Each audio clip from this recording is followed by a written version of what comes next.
What if the most dangerous thief in your life never broke into your house? What if it lived inside two harmless words, later and tomorrow?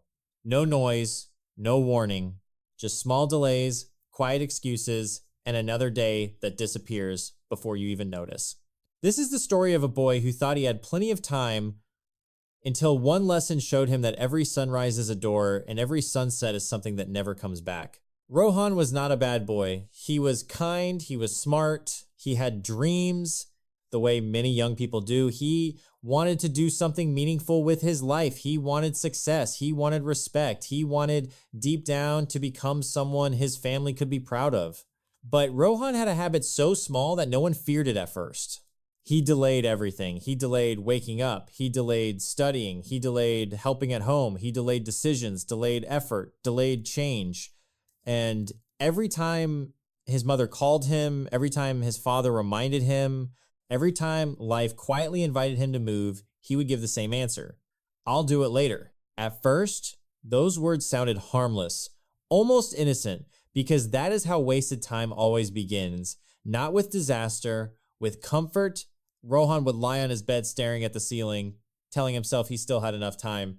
He would watch others work and improve and promise himself that his turn would come tomorrow. He would see the day passing outside the window and still believe that nothing important was being lost. But that was not even the saddest part. The saddest part was that Rohan was starting to believe a lie, a dangerous lie many people carry for years. That time is endless, that chances wait, that life will remain standing at the same door forever, patiently waiting for us to feel ready. His father saw it before anyone else did. He watched his son moving through life, half awake, always dreaming, never building. He watched talent slowly turning into regret before regret had even fully arrived. And one evening, when the sunlight was fading and the house had become unusually quiet, he called Rohan to sit beside him. There was no anger in his voice, only something heavier, a kind of sadness that comes when you love someone enough to fear the future they are creating for themselves. Rohan, he said, do you know why so many people fail, even when they are capable of success? Rohan shrugged. Maybe they are unlucky. His father looked at him for a long moment. No, he said softly. Many of them simply keep waiting for the right moment until life runs out of moments to give. Rohan heard the words, but they did not enter his heart. Not yet. Because some lessons cannot be understood while they are spoken. They have to be felt. And that feeling arrived sooner than he expected. The next morning, Rohan was walking slowly through the village when he saw an old man sitting beneath a tree. The man looked ordinary at first. Simple clothes, quiet eyes, a face shaped by years and silence. But there was something steady about him. Something that made Rohan stop. The old man looked at him and smiled. You walk like someone who has nowhere to be, he said. Rohan laughed awkwardly. There's always time. The old man nodded as if he had heard that sentence from 1,000 mouths before. Then let me tell you a story, he said. A story about a man who thought exactly the same thing. Rohan sat down. And the old man began.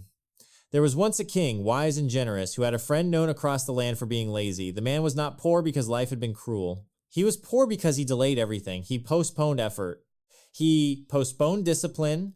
He postponed action until opportunity no longer recognized his name. One day, tired of hearing the man complain about his empty life, the king gave him an extraordinary chance. Tomorrow, the king said, my royal treasury will be open to you from sunrise until sunset. You may take as much gold and as many jewels as you can carry, but when the sun goes down, the doors will close. Forever. The lazy man could hardly believe it. That night, he told himself his life was about to change. He imagined sacks full of treasure. He imagined comfort, security, respect. He imagined a future built in a single day. But when morning came, he did not rise with the sun. He turned over in bed and said, there's plenty of time. When he finally woke up, he moved slowly. He wanted breakfast first, then he wanted to rest a little. Then the road looked too warm, so he sat beneath a tree. Then the breeze became soft, and without meaning to, he fell asleep. When he opened his eyes, the world had changed color. Evening. He panicked. He grabbed his bags and ran toward the palace with all the desperation he should have felt in the morning. His feet stumbled. His breath burned. His heart raced with the terror of someone trying to outrun a truth. But the sun was already sinking, and when he reached the treasury, the doors were closed. Not because the king was cruel, not because fate was unfair, not because the world had betrayed him, but because time had done exactly what time always does. It moved. Rohan listened in silence. The old man did not speak for a moment. Then he turned and asked, "Tell me, what did that man truly lose?" Rohan answered quickly, "Gold, jewels, wealth." The old man shook his head. "No, he lost something far greater.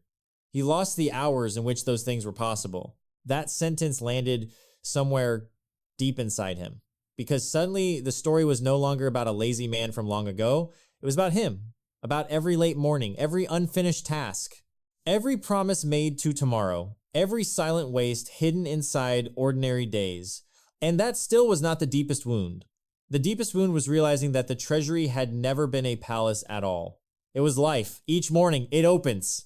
Each day, it offers something invisible but priceless: time, energy, possibility, the chance to become a little wiser, a little stronger, a little more honest with yourself. And each evening, whether you used it or not, it closes. Rohan felt his throat tighten. For the first time, he saw his laziness not as rest, not as personality, not as harmless delay, but as theft.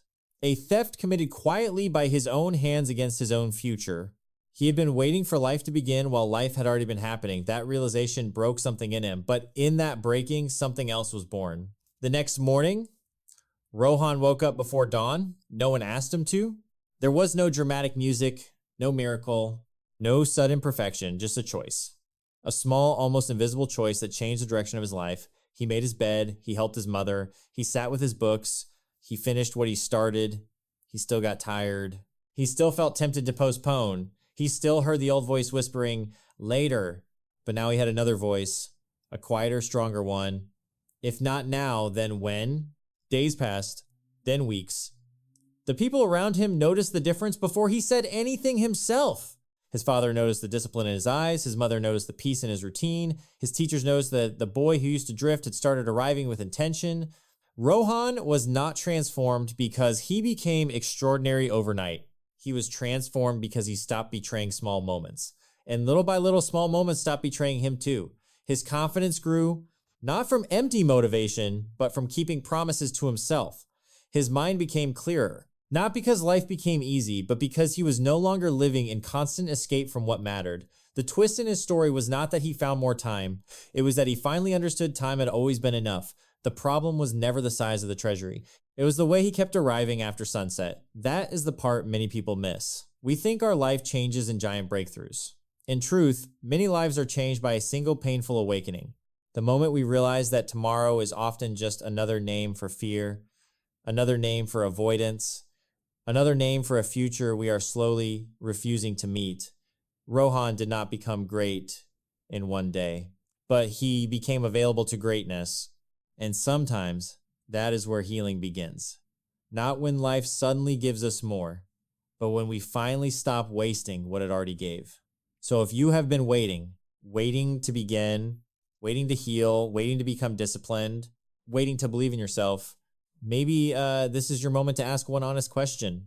How many treasures have I already lost by arriving too late? And maybe more importantly, what still remains in today's open treasury if I choose to rise now? Because your weakness may not be that you are incapable. It may simply be that you have mistaken delay for safety. And once you see that clearly, your life can begin to change. Not all at once, but truly. In the end, the lesson is simple, but it cuts deep. Do not judge your life only by your dreams. Judge it also by your response to the hours you are given. Some people have less talent and still go further. Why? Because they move while others postpone. Because they honor the morning while others negotiate with the afternoon. Because they understand that time is not just money, it is life in its most silent form. And perhaps the saddest thing in this world is not failure. It is unopened potential, a closed treasury, a sunset that came while someone was still saying, "I'll start tomorrow." So tonight, before you sleep, look gently at your own life. Not with shame, not with cruelty, but with honesty. What have you been postponing? What part of your future keeps knocking while your present keeps saying, "Come back later"? Maybe the door is still open. Maybe the sun has not set yet, but it will. And that is exactly why today matters. If this story touched something in you, tell me in the comments, what is one thing you will stop postponing after today? If you know someone who keeps waiting for the perfect time, share this video with them. And if you want more stories that heal, awaken, and stay with you long after they end, don't forget to like, subscribe, and turn on the bell.